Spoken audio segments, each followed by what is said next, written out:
Is this thing on? Okay, great. Hi, everyone.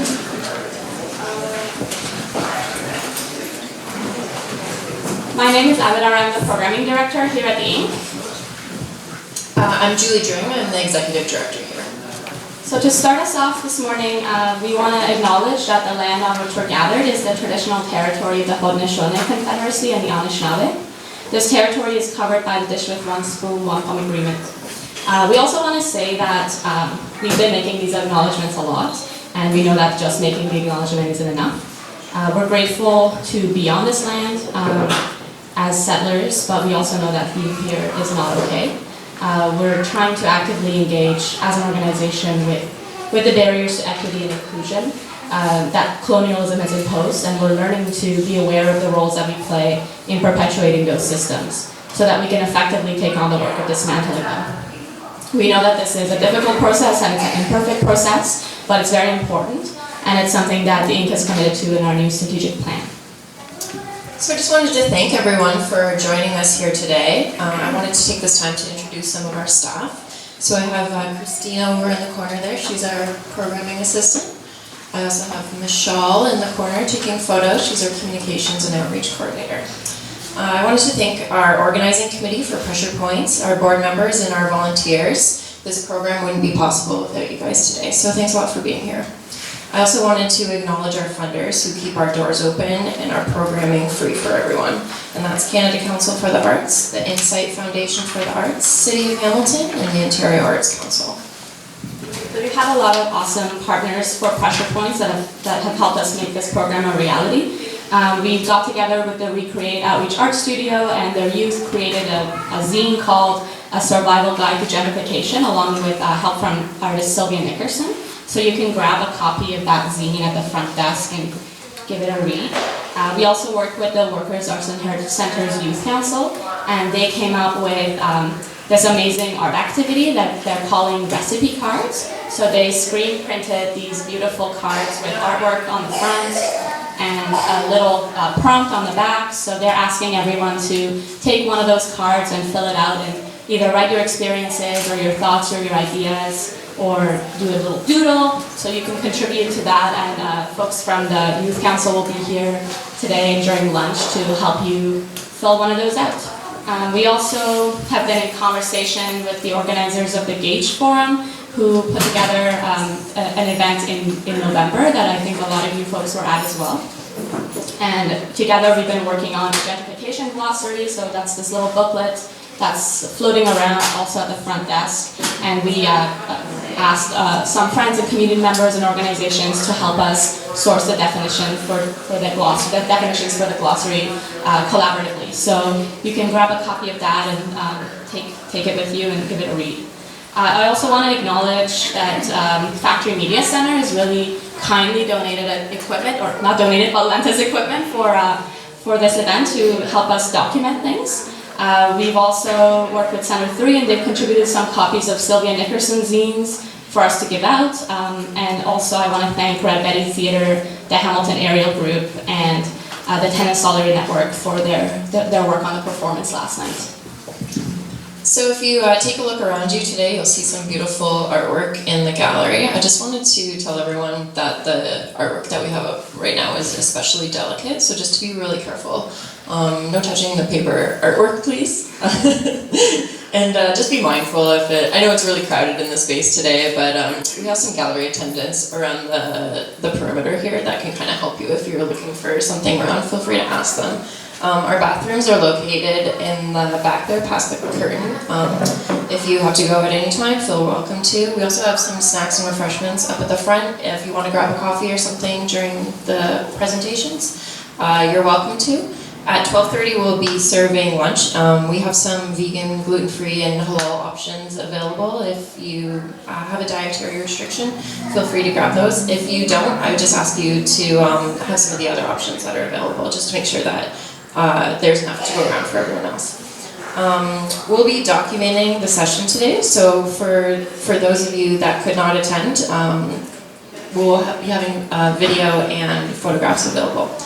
If you would not like to be photographed, we have a couple of seats just in the corner here, and our photographers and videographer know not to capture that part. So if anyone doesn't feel comfortable being on camera, feel free to move over into that section. So without further ado, we want to introduce our first session. This session is called The Nuts and Bolts, and I want to welcome our speakers, Shawn Selway, Sarah Wakefield, and our facilitator, Kojo Damptey.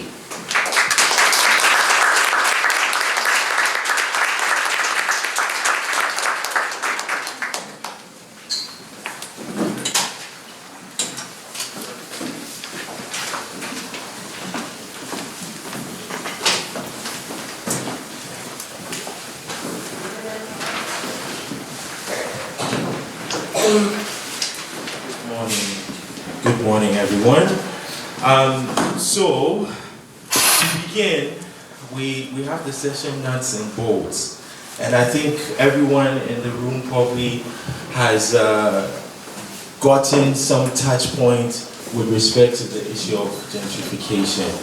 So, I thought we would start off with asking Sarah and Shawn if you could define gentrification in lay terms, no jargon, no economic analysis, none of that. Just if you were to explain gentrification to any lay person, how would you go about it? So why don't we start with Sarah, and then after that we'll pass it over to Shawn.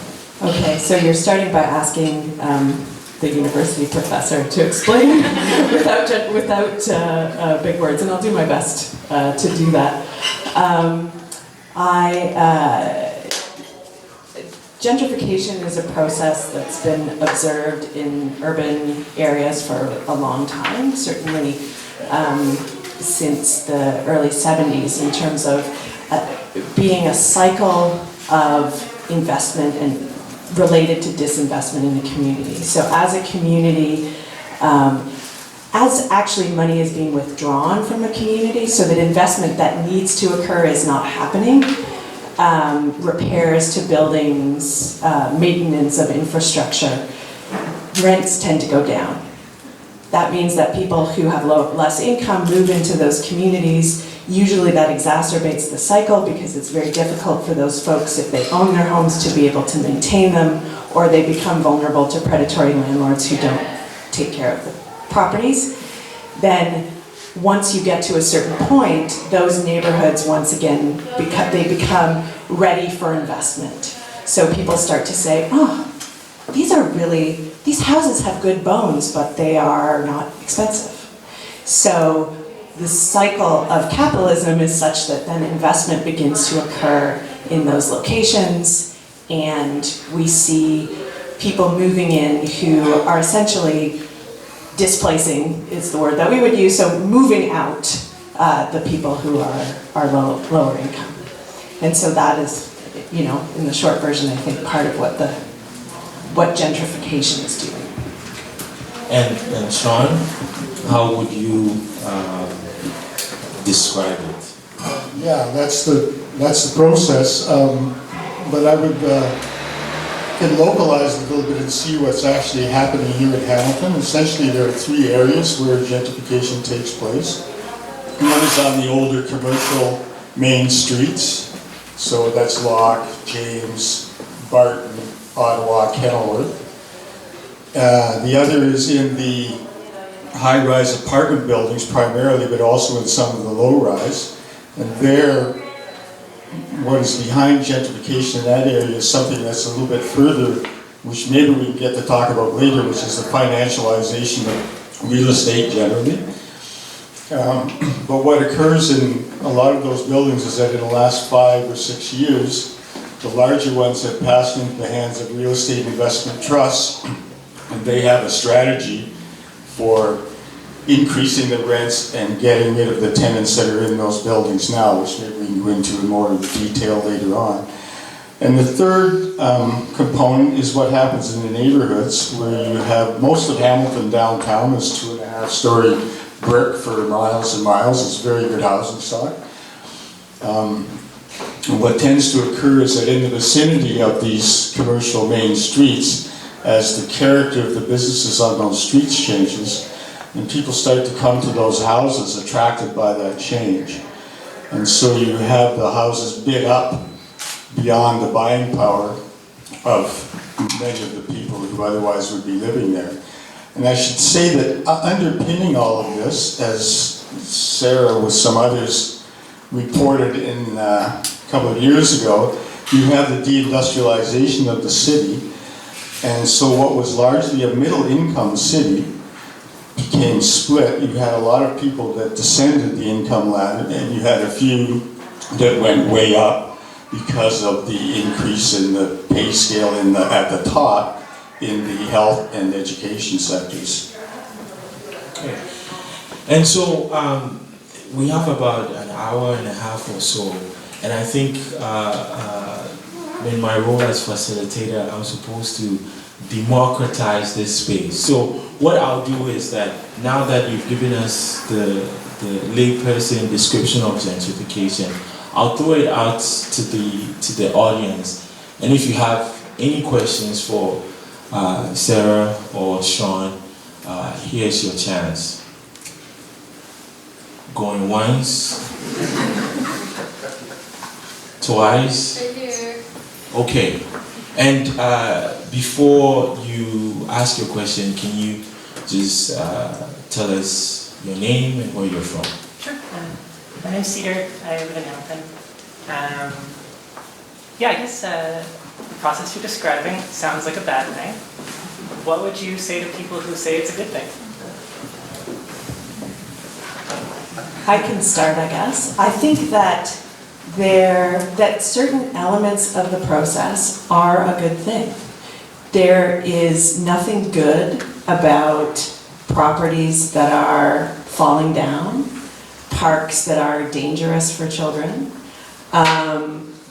spaces that have been sort of the victims of serious neglect, and that isn't good for the people who live in those communities. So the idea that we would want to improve places to live is, of course, a good one.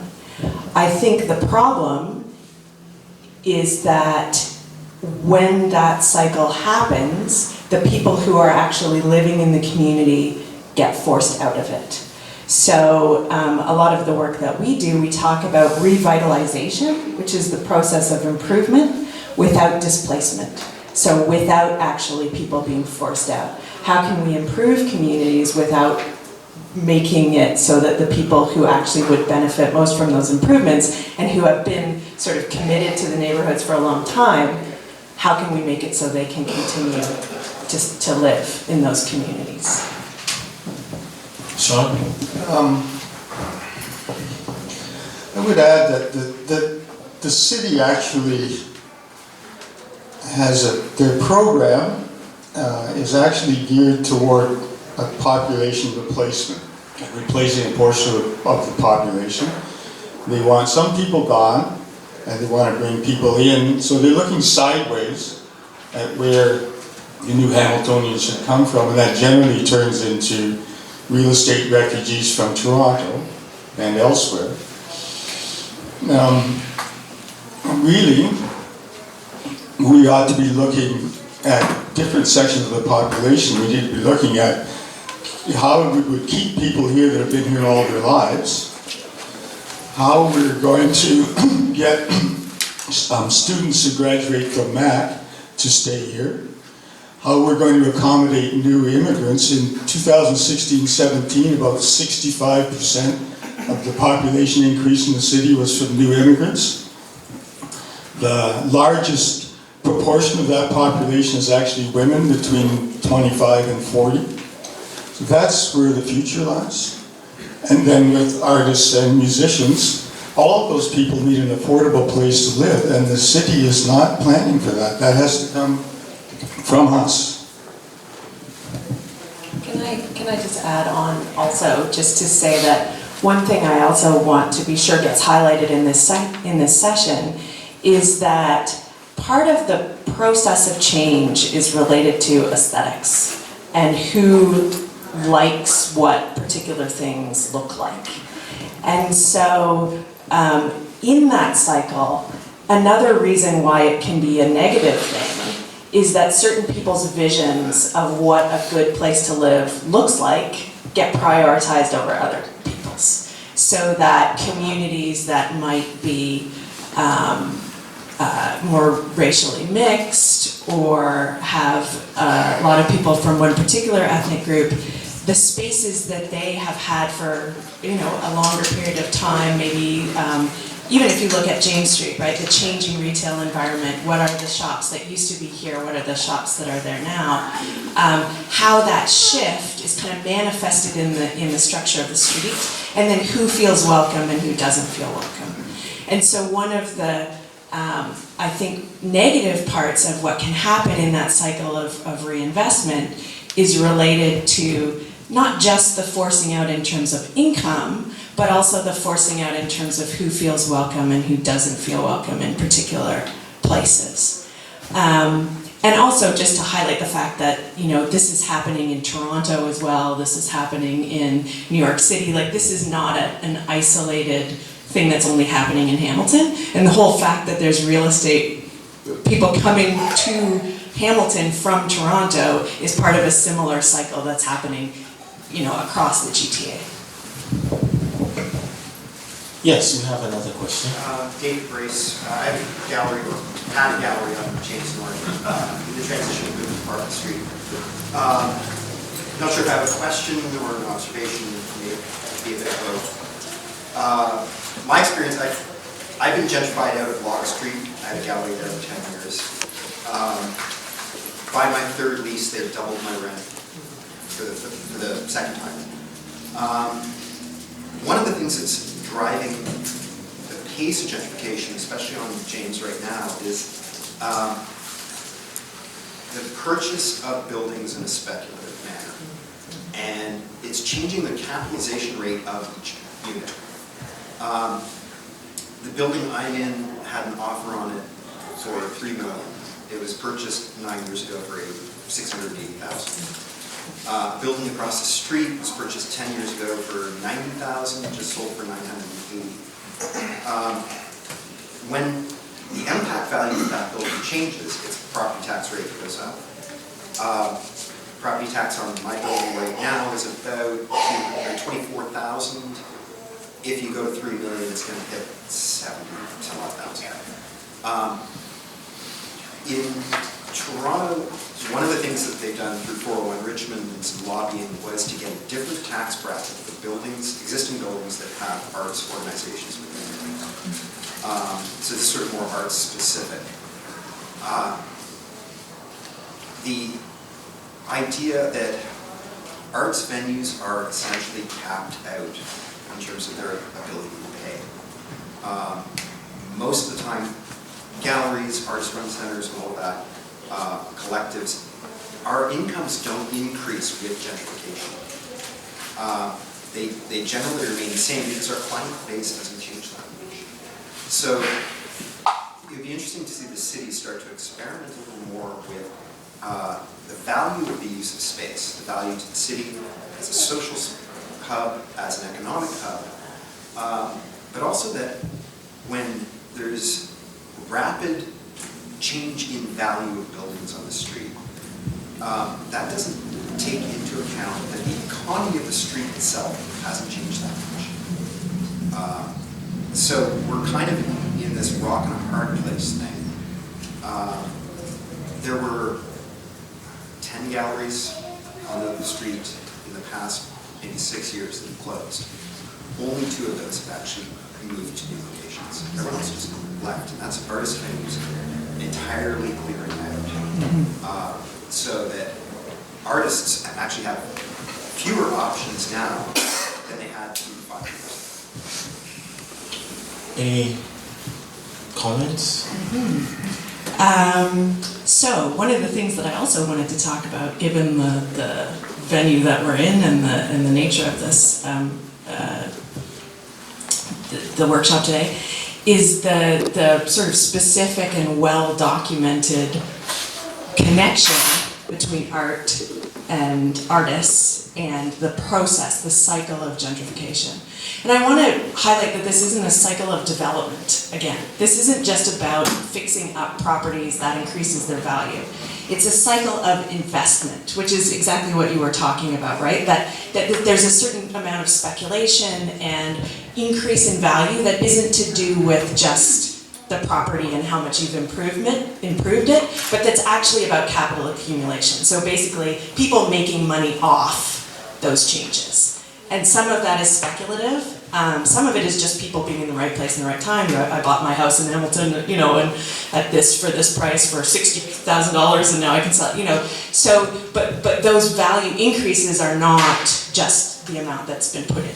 And so that's a process of capitalism, the idea that certain people are winners in that process and other people, and at the expense of others, right? As the accumulation happens, not everyone is accumulating. But then going back to the role of art, I mean, it's been well documented in many cities in Europe and North America that the process is connected in many cases to the movement of cultural entrepreneurs of various kinds. So people who are cutting edge, doing interesting things, and looking for affordable spaces to do them. So recognizing that artists aren't actually paid a lot in our society and that it's difficult to make ends meet. So what will happen, and this was first documented in New York City and some cities in Europe, like Berlin, where artists will move into what are seen as very low rent, very unappealing neighborhoods, create studios, create spaces, and there will be a lot of vibrancy in that community, especially at the beginning. The people in the community will tend to be, who are in those art spaces will tend to be sort of more fine artists who are struggling to find communities, more avant-garde artists, and then what will happen is those neighborhoods become cool and interesting. And other folks will start to say, there's something going on here. Maybe there's a way that we can be part of that. And sometimes that's young professionals looking for homes that are maybe more affordable, sort of other areas of arts like graphic design or where there still isn't a lot of income, but it's maybe a little bit more. There's a little bit more of a constant cash flow potentially. And then the investors will start to say, there's something going on there. You start to see speculative investment. You start to see people buying up properties because they want to be able to sell them for a profit. And then what happens eventually is that the artists themselves are forced out. So your experience in terms of moving through times is not, like that is actually a fundamental part of the process, is that the neighborhood becomes ripe for other kinds of development, other kinds of investment, so that people say, oh, this is a great place for young families, there's lots of cafes and little shops that I can go to, and then, and then eventually the artist will move on to a new neighborhood that has seen the kind of disinvestment. And if you want to stop that process, you have to stop the cycle. Like it can't, there has to be effort in terms of both resisting the pressures to leave, but also resisting the pressures that make neighborhoods go down in the first place. Long answer. Shawn? Yeah, just again, some local details. I think you have to distinguish between artists and so-called creative entrepreneurs, because artists tend to be looking for a cheap place to live and maybe to get some studio space. The creative entrepreneurs are taking a different route. So you have someone like, what occurs there is that because the value of the property is low, they might actually be able to buy, because they have little capital to contribute themselves, they contribute what's called sweat equity. So you'll have a situation where, like when Dave Couric bought that building, he was renting here and then bought over on the corner. His wife and his father-in-law did most of the work in the upper floors of the building. And then they rented a piece to Shawn, the bike hounds guy. And Shawn was literally digging the dirt out of the basement there and trucking it up in a wheelbarrow, right? But that situation changes in part because when those entrepreneurs arrive and when the artists begin to appear on the street as well, although they're living elsewhere, they remove the social stigma. There's nothing to prevent anybody now from moving down on Barton Street somewhere, except that there's a certain class of people that won't go there because of the social stigma that's attached. When the artists arrive, that stigma starts to get lifted. And then you have the real estate speculators that come, and what you have is this process of continual replacement on the street, which David is describing. David's going to pull his third shift as a down on Barton Street. But you see, Dave did the reverse and went out to Westdale. And other people like Tim Potazak actually got into the real estate market itself and now has built a new building in the brew pub and so on. So he will likely survive the transitions along the street here, whereas most of the galleries will not. Everything along here will eventually become restaurants because that's the only people that can afford to pay the rents. So you still have some affordable housing, but if you want to keep that, you're going to have to ally with others and fight to keep it collectively. Let me just see if there are any other folks that have questions. Then maybe I'll come back to yes. So my name is Dawn. I'm from Hamilton.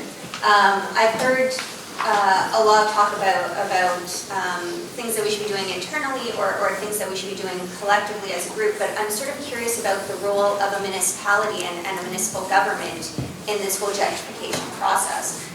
You know, Sarah, you mentioned how often these places that are right to be gentrified come into disarray. And so, you know, why isn't the government stopping things before they get to that point? And then when things are getting to the point where we have the opportunity for tax breaks or greater investment in the arts so that artists can be better subsidized to create their arts and have a base and grow their base and become more economically stable, you know, why don't we see cities coming to the table with more of that?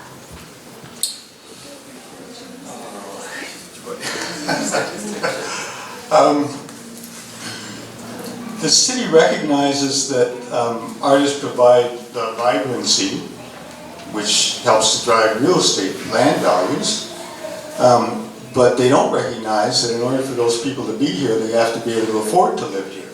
So there's no provision for anybody really at the moment on the housing front. They want students to remain after they graduate. We need new immigration. His natural increase is about 10%. But the people have to have some place to live, all of those groups. And the city is not, they're in serious contradiction because they're not providing the affordability that would allow those people to be here. Instead, they're trying to draw people from elsewhere. And on top of that, the province's plan is that you have growth in the center to reduce growth on the edge. But the growth in the center turns out to be one-bedroom units in condos primarily. So really, what they're expecting is that people will live in those buildings for during their 20s, and then in their 30s, if they want to raise kids, they're going to wind up going out to the edges again. So the city's program of intensification to reduce sprawl is actually building in future sprawl, because the unit mix in the condos is not such as to allow people with kids to be downtown. So it's entirely a drive to increase land values in the central cities and around what they call the higher order transportation hubs. You see applications for 11 and 13-story buildings down by the GO station. There's no service there. So it's entirely a real estate project. It's not a transportation project at all. I would just say, first of all, that the session that follows ours is going to be a lot about solutions, and I think some of those solutions are at the municipal level, so it's about encouraging the municipality to do this, that, and the other thing. I guess at this point I would just say that, you know, in some ways, the municipality is, these changes are, that cycle is good for governments. Because it brings investors in, and then as, you know, so if there's still areas of the city that require reinvestment, why would they invest to keep you in this neighborhood when there's another neighborhood down the street that actually needs your help, right? So if that's the way the cycle plays out, there's not necessarily a lot of incentive for governments, also governments that have ties to real estate developers and to other, you know, a lot of their tax dollars are through that redevelopment. So it requires resistance to push back against the drivers within the city and within kind of the capitalist economy to make those things happen. And those will be talked about in the next session. So don't go anywhere. Yes. Thanks. I'm Diargo. I've lived in Hamilton for about 2 years. And I have a comment on the question. You can comment on the comment. But the comment is about, just like Sarah used this notion of the revitalization, and it's just a concept that I'm pretty wary of using myself, because it's sort of imply that you move into a neighborhood and insert life into it, as if there wasn't none to begin with. And I mean, sometimes that might be the case, but sometimes gentrification might have the opposite effect. You might replace a vibrant, vital, working class neighborhood with a sterile, more or less gated bourgeois, petit bourgeois, gated community. Right? And out in the towers, out in Stony Creek, where the rent strike has been going on, for example, we've seen crackdowns by the new gentrifying landlord on the tenants having like barbecues on their plastic chairs outside, or having like Christmas decorations on the balconies and so on, which was like all very vital, but just didn't conform to the kind of aesthetics that they wanted to install there to attract a new tenant base. And so my question is, a lot of so you talked before about how gentrification was previously observed in these big cities like New York and Toronto and London, San Francisco and so on. And a lot of the theory around gentrification has come out of those experiences that describe sometimes the different waves or stages. And first you had like the gentrifying individuals or the artists moving in, then you got this state, or the municipal state mixed up in it, then you got big finance. But then moving to Hamilton here, it just seems like it's all one big whirlpool and it's all happening at once. So for those of you and any others who've been here for much longer than I am, I would like to hear your perspective on that kind of short, apparently very short history of gentrification and very intense history. So I want to, do you want to start, Shawn, or do you want me to go ahead? Yeah, I'll say a couple of things. With regard to the towers, what has happened out there now is that there's a real struggle on the part of the landlord to reimpose discipline, because they had a rent strike and various demonstrations and so on. And they're partly concerned, like an apartment building with bicycles and barbecues on the balconies signifies something that they don't want to show to their new prospective tenants. But also they're really trying to reimpose their control. When they paid $51 million for 4 towers out there, which is about $80,000 a door. You can't build anything for $80,000 a door anymore. So they're going to make a lot of money if they succeed in their strategy for that building. And that involves changing its character altogether, its working class character, and the people that have been there for 15, 20, 25 years have to go. They're resisting that now, and the landlords are accustomed to inheriting the building and its tenants like they're serfs. And they pay what you impose upon them, and the landlord-tenant board has a system of above guideline rent increases where whatever money that the landlord puts into the building they can recover by charging the tenants. So essentially they make a big loan and and the government ensures that the tenants will have to be paying that loan back. There's no consultation, no discussion about whether any of this work needs to be done. That situation is changing out there, and the landlords really don't like it because their entire strategy is based on people complying with their outrageous nonsense. Right?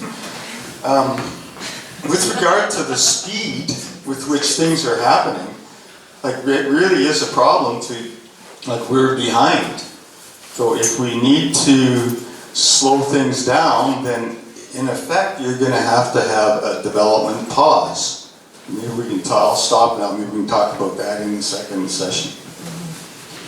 I'll start with the pace, and then I'll talk a little bit about those cultural things, because I think that's really important. So I've lived in the Hamilton region. I actually grew up in Ancaster, and have lived in downtown Hamilton now for many years. I actually work at the University of Toronto, and so for many years people would say, oh, Hamilton, you live in Hamilton? Why? I'd say, oh, I like it there, you know. And now I say I live in Hamilton and people are like, oh, Hamilton! I've heard great things about Hamilton. And so one of the reasons why Hamilton is the cycle is happening so fast is that Hamilton didn't used to be part of the GTA. And I think that process of kind of becoming part of the GTA and the redevelopment readiness happened at the same time. So that, you know, so we're going sort of from Hamilton prices to GTA prices, and that's happening very, very quickly. So that's, I think, a big driver. But I really want to focus in on the cultural aspects of the cycle, because I think that's really important. And there is this idea in a lot of the a lot of the development literature that it is, you know, that you are just putting life into communities, and there has been a lot of resistance to that idea, the idea of you know, the fact that there's rich cultures and locations that are, you know, that are being replaced. They're not being made better, they're actually just being forced out. And that has been going on for a long time. So I would call this kind of a process of racial capitalism or cultural capitalism, potentially. So we did some, in our research group, we did some historical work at the very beginning of the process and found these really interesting documents that were talking about, you know, the smell of garlic in Hamilton tenements. And, you know, so the early immigrant communities in Hamilton being very much, you know, surveilled and looked down on for things that today we would sort of just consider, you know, part of the smell of fish on Fridays, right? Because the association of that with Catholicism. And so these ideas about what you do and don't do and how that connects to particular ideas of aesthetics. So what your balcony should look like, what your front yard should look like, what your park should look like, what it should have in it. We have to be really careful, I think, that what often happens in the work that we've observed is that as new people move into the communities, they bring a set of aesthetic values and don't necessarily recognize how culturally specific those values actually are. So they'll say, well, everybody wants a community garden in their park. I do a lot of food-related work, so I'm a big proponent of community gardens, but there is a sort of particular set of cultural values that may or may, you know, there are other people in the neighborhood who would maybe prefer a basketball court. And then some people will say, no basketball court. Youth will be in the park, and they will be causing problems, and they might be youth of color, and that would, you know, that would make me uncomfortable. So there are underlying racial tension in a lot of these conversations that's really unacknowledged. And if you don't acknowledge it, then sometimes the change is exacerbated in ways that people don't really recognize, right? And it becomes those sort of cultural things. And I remember when I was growing up, people would say, oh, you know, that apartment building like smells like whatever, some ethnic food, right? Curry, maybe. And that made it bad. And so you And it would be my neighbors who would be saying those things about, particular parts of Hamilton based on sort of cultural constructions of what things should look, smell, feel, appear like. And so just being cautious about how we decide whose visions get put into place. And that some of the public consultation processes, for example, can be really exclusionary because certain people go to those events, and some people talk louder than others and are more able to articulate like a vision, and then it keeps that process of pushing people out happening.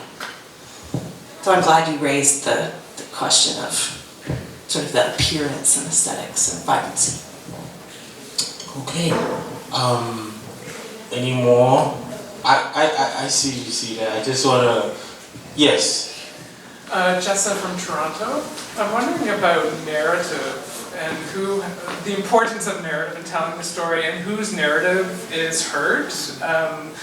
Particularly the standard narrative gentrifications that artists are the leading edge and they move into that depressed community that has opportunities for housing when often there's been many generations of great vitality in that neighborhood prior to the artists moving in. The artists have their own narratives about we're just looking for appropriate, affordable, accessible space so we are not so precarious in our work.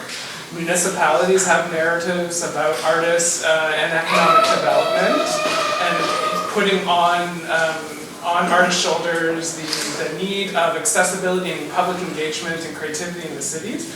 Developers have their own narratives about investment and revitalizing society and making money for their investors. So in terms of telling the gentrification story of our neighborhoods, what is the narrative that needs to be told? How do we get more diversity and inclusion in that narrative? And how can we shift and change the narrative in terms of what's being put on artists' shoulders? Shawn? Well, I think artists should function as citizens, right? So whatever your line of work might be, or whatever your vocation you feel might be, then you also have responsibilities as a citizen. And in particular, in circumstances like the ones we're in Hamilton now, you have responsibilities of solidarity with other people who are being pushed away. So if you want to stay, you have to help other people stay as well. And together, you might be able to do it. But it's because of the controlling narrative constantly put forward in the newspaper is of this development revitalizing, i.e., from the point of view of city council, any tax assessment at all is for the better. From our point of view, it's not like that at all.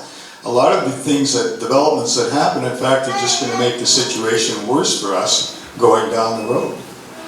So we need to re-examine exactly what it is we're building, how big it is, and why. And the burden would be shifted from your shoulders then, but you, as a citizen, that is part of your responsibility, I would say. Can I? Yes. Yeah. I would just say that, first of all, that the stories we tell ourselves matter. So there is an underlying process that's economic in character, but that the stories that surround that process really do matter and shape how people understand them and how they respond to them.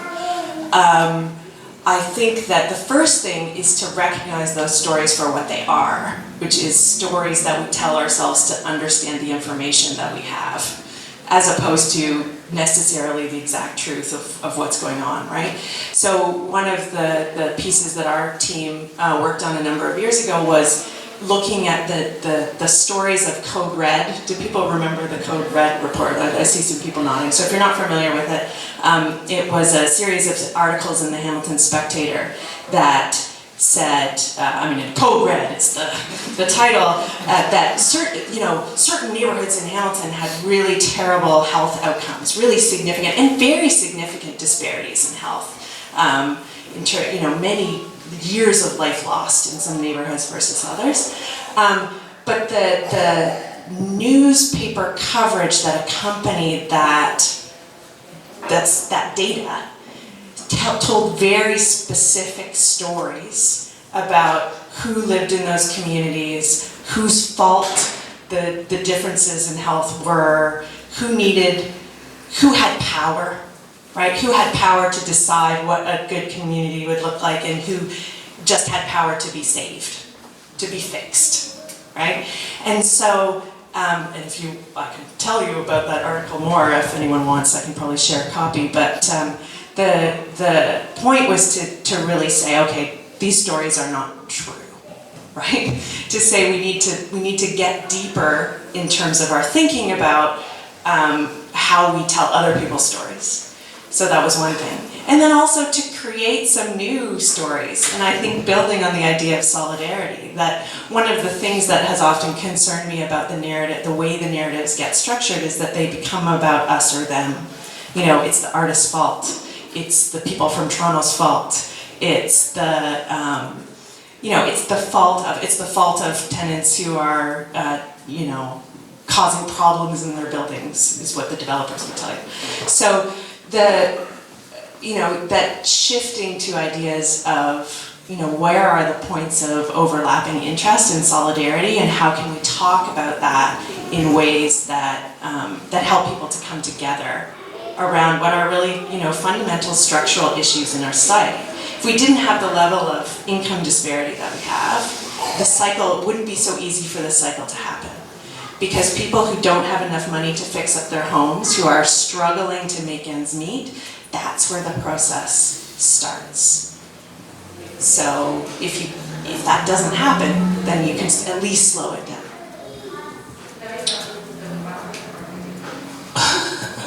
Ken.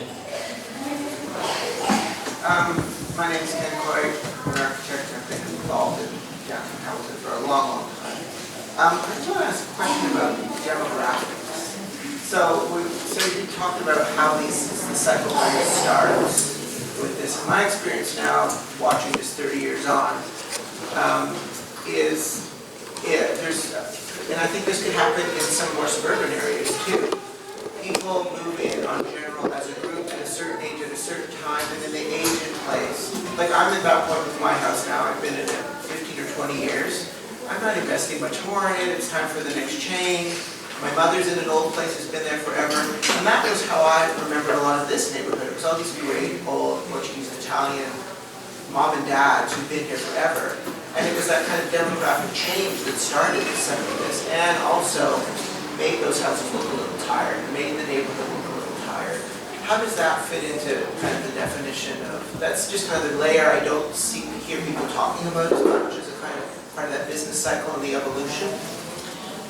So again, I think that's the distinction between redevelopment and kind of the cycle of accumulation, right? So you can have neighborhood change that is associated with shifting demographics. So yeah, definitely people want to age in place, and then they often do, especially if a neighborhood is relatively, like it was built at a particular time. Everyone in that neighborhood is probably in a similar place in terms of their age, and things are going to happen in waves. And then new young families will come in, and so that is definitely part of the cycle of real estate change. And those new buyers will put money into properties usually and change them, update them, and do things to them. It's when speculative capital investment kind of gets wrapped up in that. And when that difference is also related to, again, real income disparity. So you don't necessarily see the kind of disinvestment at the same level in an affluent neighborhood in the suburbs.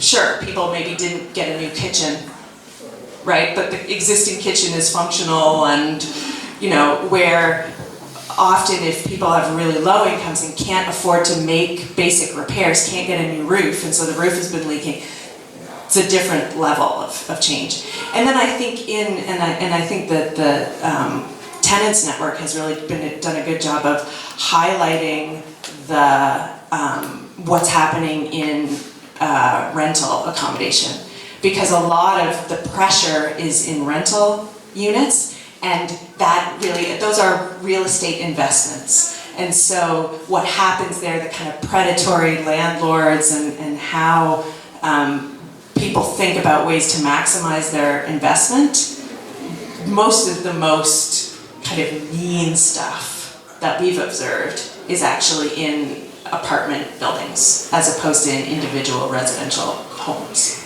Can I just speak to that question David had changed? I live in the North End, so there's a good deal of increase in land value occurring down there and increase in house prices.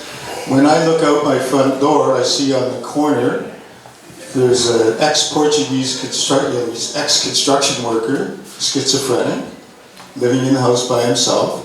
Next door to him, there's the widow of a longshoreman, living in that house by herself.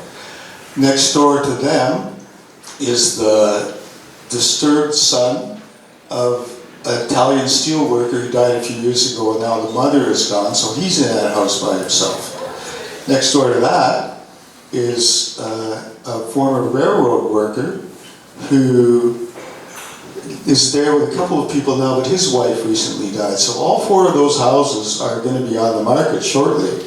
But no schizophrenic construction worker, no longshoreman's widow, none of those people will be able to buy those houses today. When I bought that house that I'm looking out from 35 years ago, there was a relationship between wages and real estate prices. That has completely gone out the window. And in part assisted by city measures to change the North End by installing a lot of public amenities down there, which makes the area more attractive, and in part from this pressure coming from Toronto. But those people who are not going to be there in another 4 or 5 years, their counterparts have no place to go in Hamilton now. But they can actually afford, and that situation is a recipe for disaster. We have to work on it.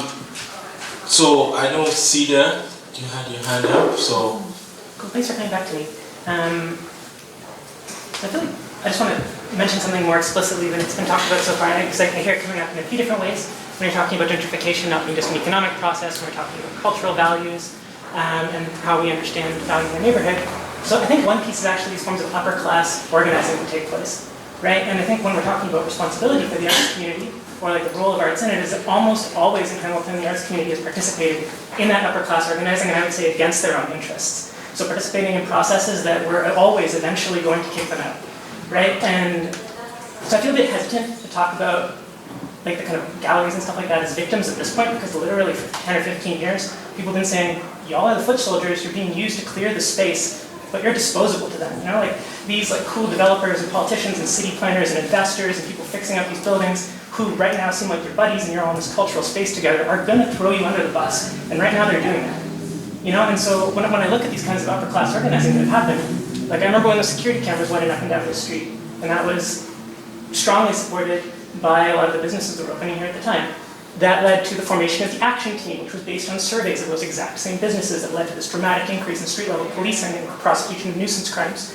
Around the same time as that was happening, was a massive crackdown on sex workers, a change in the laws that took place. And several galleries, and I'm not going to name them, but I think some of the people here tonight, were involved in just kind of building this hostility towards sex workers, looking at them as social problems, participating in like doxing sex workers. So these are forms of organizing that do not benefit the people who are carrying them out when the arts community gets involved in them. These are things that benefit those who are speculating on real estate. And one of the ways that the arts community also participates is through these acts of rebranding. Like you're talking about like, oh, Hamilton's a nice place to live, I heard a good thing about it. That's not an accident, that's people who spent time doing this art as the new scale, fucking like, Hamilton is art, this is an industry bullshit. That was always alive, it was really useful for sticking on a sign or for sticking on a business card or something. Like it, essentially, like a lot of the folks here, under the guise of like being, because people were genuinely excited about what was happening. There's a really cool scene that happened here. Like I don't want to just crap on it, like I'm part of it too. But the stuff that was being produced out of it, like the cultural energy that was produced, was being used to brand a product that didn't have space for you in it. You know, and so when we think about this displacement cycle continuing, people moving up onto Barton, it's like, fuck, don't do it. Fuck. But like, is how, when Shawn mentions this like responsibility for solidarity, I feel like a question I would just love us to hold in our minds today is just, what does that actually look like? What does it look like to not be in solidarity with the developers and city planners and investors, and to be in solidarity with our neighbors? Because like, when Supercrawl was getting its start, there was all the towers in this area were in this process, like they kind of accumulated under some single property owners, and they were in the process of replacing racialized tenants with like white working class tenants. They weren't necessarily raising the rent, they were just making it harder to get through the door. You know, and that was accompanied by a wave of evictions under the Harper government, and deportations, sorry. And like there was almost no solidarity. Like other sections of the city, people were holding support demos in the park over there and like, things like that. There was, I think, 2 individuals who tried to organize this like Artists Against Deportations thing around that time, and you know, and like the business wouldn't put those posters up, and they got pasted up on the street. People had them torn down. You know, so I think just like when I want us to think about how we pick which sides we're on. And I'd love to hear if you'll have any more thoughts about what this upper class organizing looks like. I've heard a few really good examples so far, like talking about the strategies they're used by these big landlords when they take over a building. Yeah, I'd love to hear any thoughts. Thank you. So, Sarah? I was going to say, Shawn, do you want to start by talking about those tactics, the sort of? Yeah, I mean, I'll say a couple of things. First of all, there's that phrase "purity in danger," which kind of sums up something that runs very deep. So certain things are stigmatized, and then the question becomes, how do you lift the stigma, or is it deserved? But how do we move those people on, right? So as soon as you see that happening, there's an opportunity to fight against it. I won't go into the details about that, but I think more generally, in order to pause or stop all of that kind of stuff and what's driving it, there's, I think, a technical problem and a political problem. The technical problem is that you have to figure out how to provide affordability, and that's quite doable. I mean, there's lots of work and research that's been done on that, having to do with the land values and the type of construction and so on, but actually getting that to happen in competition with the development community who want that land for other purposes, that requires political organization and a lot of it. And at that point you need some leverage, and your leverage has to be to oppose the city's overall plan. So that triggers those cleanup campaigns in the first place. We profess to want diversity, but it's a very limited diversity, right? Like half the people, and it's historically continuous, half the people in here would not qualify as actually white, 100 years ago.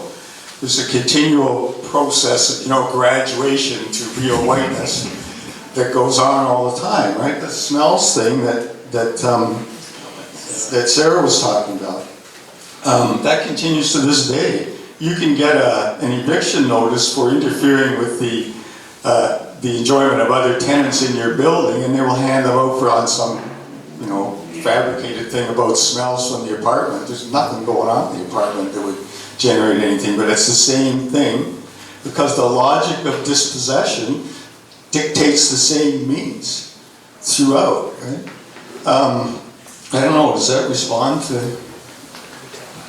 And then you talked about the political part. Can you? Yeah, well, so the political part is that what's driving these kind of campaigns is the desire for developers to bring a different kind of people here. The city wants that because it increases their assessment. They have a huge infrastructure deficit, self-imposed, because they're running essentially a Ponzi scheme with regard to new development on the margins. And so, in order to have some leverage in the political campaign, you have to oppose their development program and get that revisited and changed to do something else, starting with affordability. And then we'll worry about this other stuff, right? Sarah?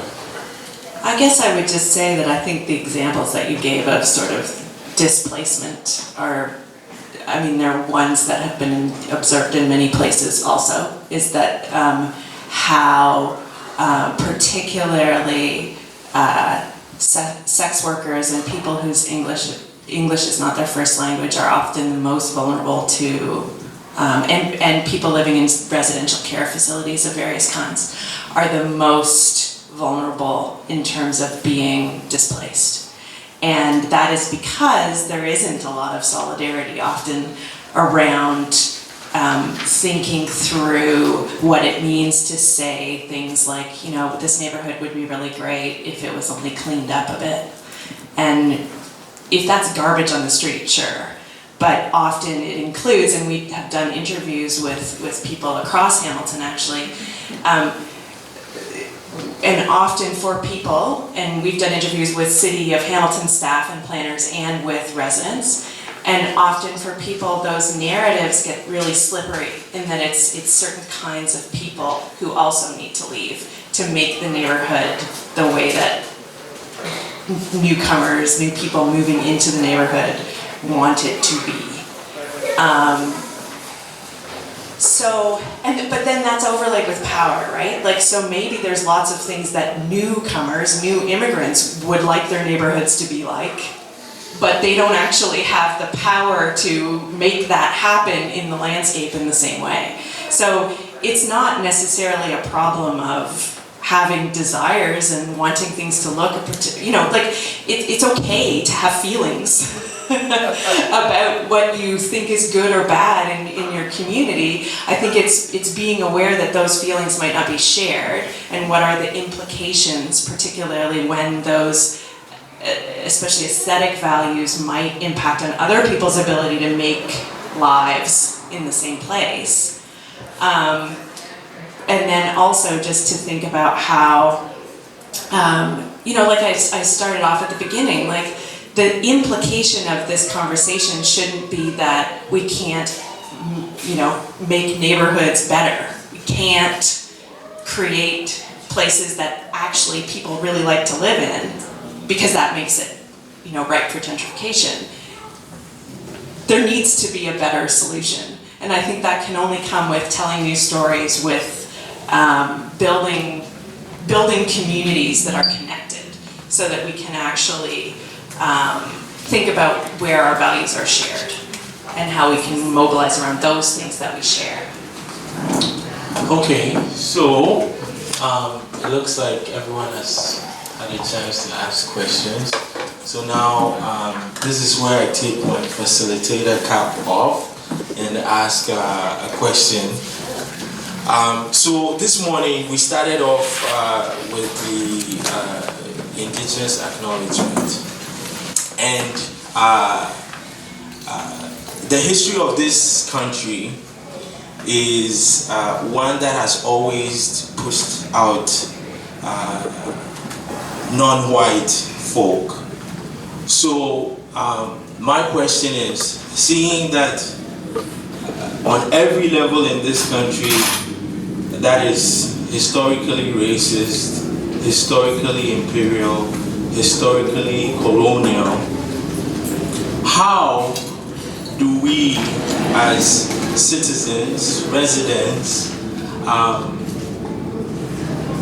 encapsulate this idea of gentrification and kind of not focus too much on it, but focus on how we continually push people out that are not white, that are newcomers, people with disabilities, people with mental health issues, people that have different sexual orientations and what have you. Because I think sometimes the aesthetic discussion, the smell discussion is the code for pushing out non-white folk.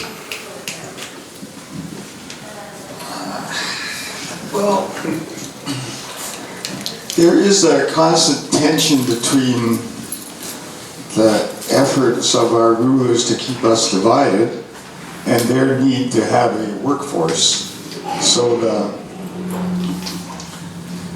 the immigration policy has changed partly from the requirements of capital and partly from pushing that it got from below. So I was at a Cecil Foster was giving a talk about his new book about the railway porters in Canada, and was describing how they're pushed to have more jobs open up and more excuse me, immigration, which was barred from black countries in the Commonwealth, to have that opened up. And eventually they and others succeeded in having that happen. Now you have, in the last 50 years, quite a change in the origins of people that are coming in. When you have, in Hamilton, 10% natural increase, we're not replacing that population, so you're going to have to bring people in from elsewhere. So in a sense, the powers that be have to work against the racism that they instill, very sketchily, it's a long process, right? Work against the prejudices that they have created for their own reasons in the past in order to support a change in policy that would have bring more people here. So you're going to see the propaganda unfold to some extent in that direction. What we can do is, I think, very basic. People have to have a place to live if they're going to be here. So if you're bringing somebody from a country, or they are fleeing a country in order to try and get here to be safe and restore their dignity, then if you treat them poorly, then it's going to turn out very badly, because those people, self-respect will eventually require them to push back. And that's going to be very difficult for everybody else. It'll be very humiliating and shameful for us. So we need to start by making sure that people that come here can do so and live in a place they can afford with dignity. And then we'll go from there. And those people are going to come one way or the other, either because they're invited in by the capitalist class, or because they're fleeing wars in which we participate.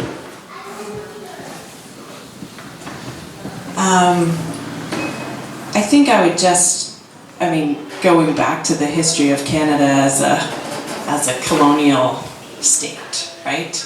We didn't, this was not, this was the land of Indigenous peoples of Canada, and we have expropriated it, created a condition of genocide for Indigenous peoples. And we all hopefully know that about the history of Canada. I think, but that's again where the stories that we tell ourselves really matter, and where you start telling a story, and the extent to which you actually engage with some of those questions about what our responsibilities are. The Indigenous people of Canada have, we have treaty agreements that we don't abide by. And so there's different ways that we could do a better job of, first of all, understanding that those treaties exist and what our responsibilities are under them, and then how we might actually act as better neighbors, which is what we were supposed to be. But in that context, in working at the University of Toronto, I work with a lot of people who are engaging with questions related to the colonial history of Canada, who are also scholars of color. And there are so many possible points of solidarity in terms of the experiences of people coming here, and that those aren't just about, the experiences of people who came here as lower class English people, as Irish people, as Italian immigrants, as the first wave of Polish immigrants, the Eastern European, all of those waves of immigration were actually related to the same processes, the kinds of processes that we've been talking about, right? The need for a workforce, looking for more compliant workforces, setting people against each other so that you would sort of move the lower class English immigrants up the social spectrum, and then bring in a new wave of more compliant, Irish or Polish or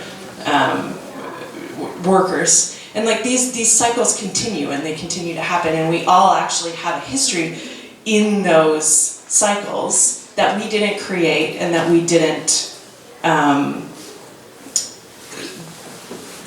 didn't start them, but we could finish them.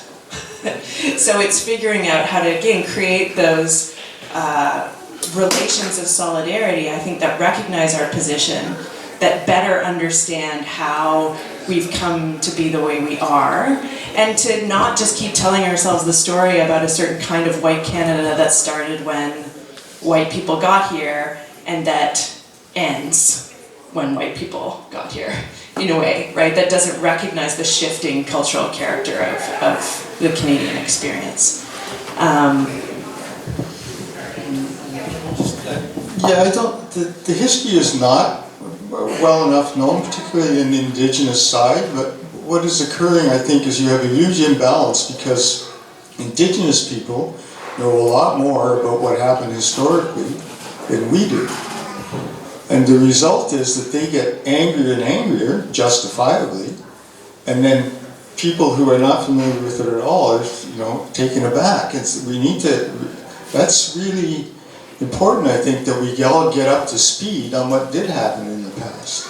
If you're going, it's truth and reconciliation, you need the truth before you can have the reconciliation. Okay, I'm gonna put it out now to the audience. If anyone has any burning questions, I believe we have about 15 or 13 more minutes before lunch is here. Yes.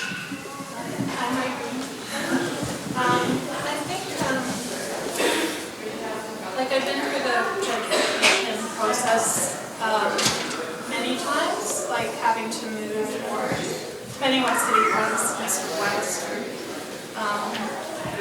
and I've been part of activist groups with gentrification, but I don't really know what the answer is because I've seen it so many times, and I've seen people push against it.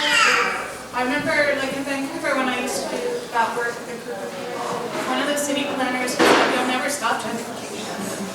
It's just it just seems like this force that is so strong, right? But at the same time, I guess what I've been focusing on lately is more how do I interact, or do I interact with people in groups and in my community and with the politics of kindness, rather than competition, or because I feel like we're just so set up in our society to just compete all the time. But I guess, having that philosophy, it can get pretty frightening, but I feel like the world's going to get frightening, in the future. So if we're not all together, it's just, when I lived in the Damptey, I support community in Canada, and there'd be some political change, they'd reduce social assistance, or people would be like, "What are we going to do, right?" And then one of the women I worked with, she would just be like, "Well, we're just going to stick together, right?" So I really don't know beyond that, and I feel like this conversation too is very painful. So we need to acknowledge that some people are going through a lot of pain when we're talking about this. I know for myself, we're just hanging on to our one-bedroom apartment, my partner and I don't know what's going to happen. Yesterday I drove a woman to a treatment center because she had been outside for 2 years. She just came and sat across from me at Tim Hortons, and so I just think about women too. If we're saying the demographic is women and it's increasing, women that age especially, we have to really kind of challenge maybe more how we enact the patriarchy or how we enact competition, because I feel like those women are, and it could be me, right? I'm getting older too, right? Won't have a place to live. So that's all. Thank you. I don't know if you want to add anything to that. I I guess just to say that these are, as someone who looks at these questions from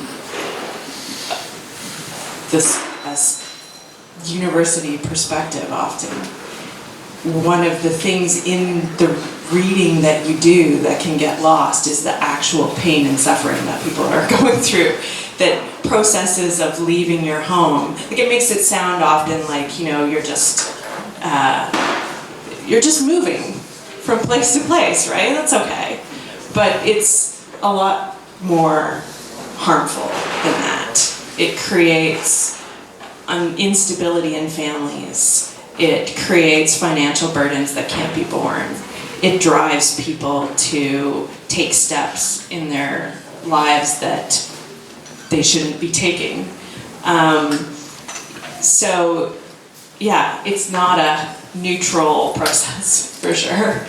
And then, I know that the conversation about what we can do is going to happen next, so I don't want to usurp that. But I think there's also, you said things might get bad. I mean, we have conditions of climate change. We have things coming down the pipe that could really have the potential to challenge the economic and social systems that we have in place. And, even if you personally aren't in a position where this is affecting you, it's going to affect you. So figuring out in advance what those relations of kindness and care and solidarity actually look like is going to make us better prepared for things that are going to happen. And in the work I do, people will say, oh, climate change, it's coming, it's something that's going to happen in the future, we need to be worried. And I say, but it's happening in certain, like some of the migration that we're seeing is driven by global climate change, wars that are taking place that are related to resources. So not just climate change per se, but the demand for resources in certain parts of the world that, to take the stuff out of those places and bring them here.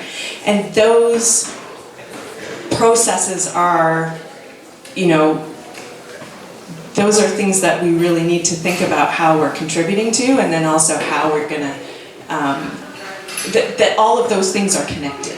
And so when we push back against one part of it, we hopefully push back against the whole of it. Again, I don't want to usurp the next discussion, but we have to change the type of building that we do. The city controls land use and development. It says what you can build on this piece of ground, how big it can be, what use it can have, and so on. So we need to change it so that we put affordable housing first.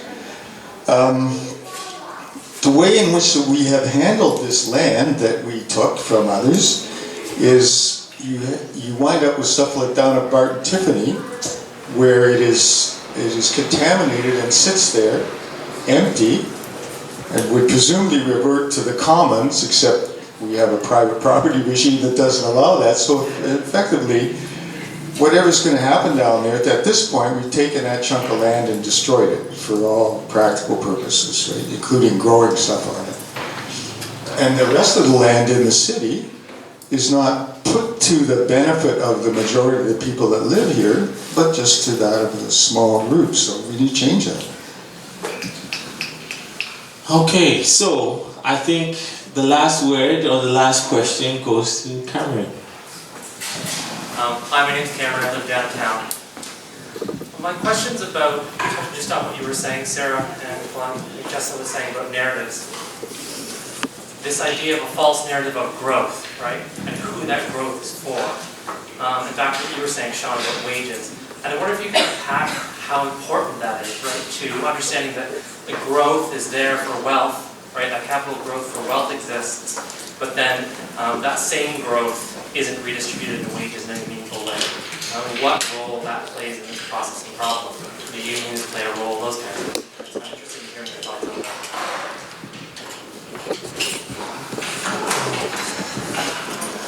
Well, easy question. We used to have industry, and then the social product of that industry was shared. And if you were a unionized worker, you could get a bigger chunk of it.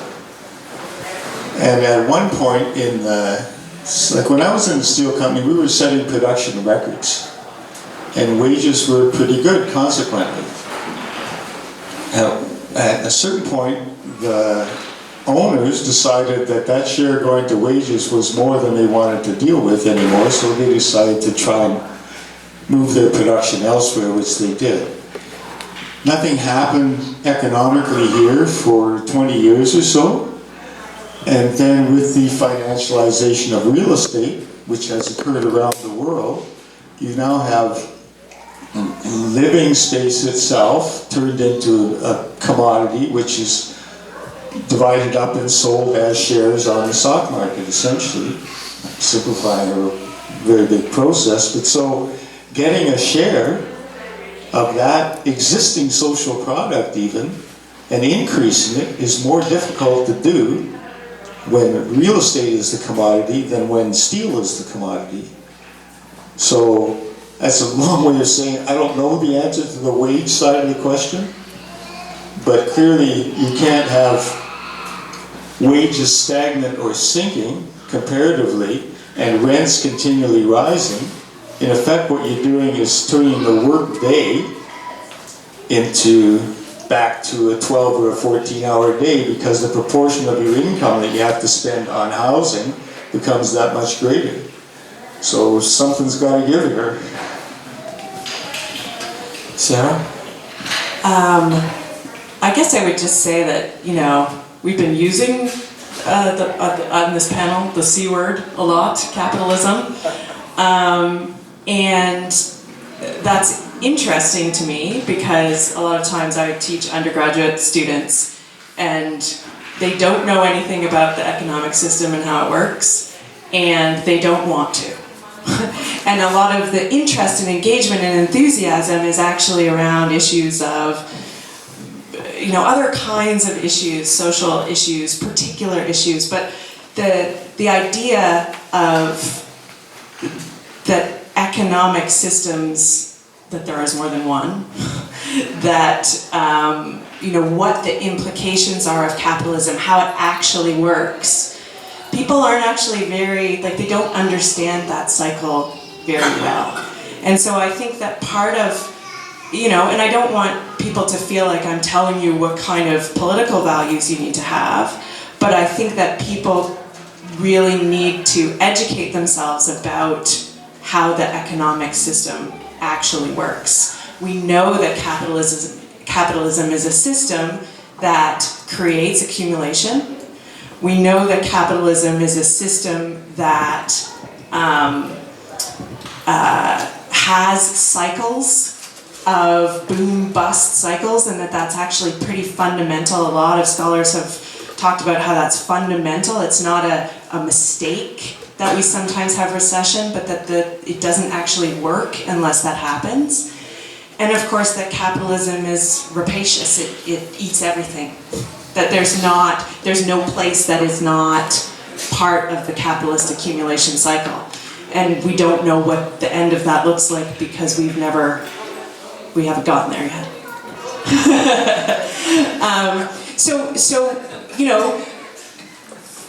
Just learning about how the economic system actually works is where I'm trying to go. And I would encourage people to just read about it and think about it because there's alternatives that work within that system and that can create a kinder, gentler economic system, which would be good. But then there's the question of how sustainable in the long term the system actually is, which is a different question. Can I just add something? So we're out of time. This is where I have to put my foot down. So I just wanted to say thank you, Sarah and Shawn, for sharing your experiences. And I just wanted to end by saying that our conversations, even though it's titled The Nuts and Bolts, we're realizing that the nuts and bolts are part of a car that is called capitalism.